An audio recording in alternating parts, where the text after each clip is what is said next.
Si les baleines à bosse viennent tous les ans dans nos eaux, c'est pour se reposer, mettre bas et allaiter leurs petits.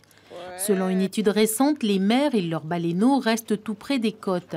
Elles sont donc faciles à voir, mais également très vulnérables. Il y a un pourcentage plus important des groupes de mamans petits qui sont suivis que de groupes sans mamans petits. Malgré tout, l'outil de gestion que constitue la charte d'observation mise en place par la province sud a permis de diminuer cette pression. On a quand même plus de 3/4 des groupes de mamans petits qui sont présents dans le Grand Lagon Sud, qui sont observés par les bateaux. Pour que les règles soient connues de tous, les opérateurs, 25 au total, participent à une formation qui permet de rappeler les clauses de la charte d'observation des cétacés. Une charte que tous les skippers ont signée et qui permet de faire évoluer les comportements sur l'eau.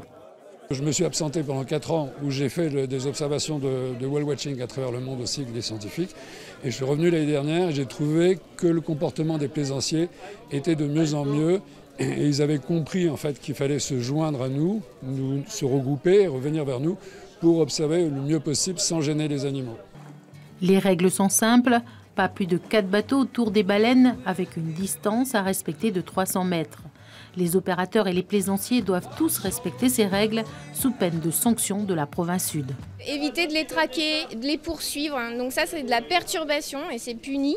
Mais surtout, donc le but c'est pas de punir les gens, c'est effectivement de faire comprendre que l'observation des baleines, dans cette période-là où elles se reproduisent, où elles sont particulièrement vulnérables et elles ont besoin de communiquer entre elles, ça génère des impacts. Même si c'est un spectacle magnifique, prenez de la distance. L'activité de whale watching représente chaque année un chiffre d'affaires de 100 millions de francs CFP pour 7000 visiteurs dans les eaux du Grand Sud. L'autre alternative reste l'observation depuis le Cap Ndoa à Goro.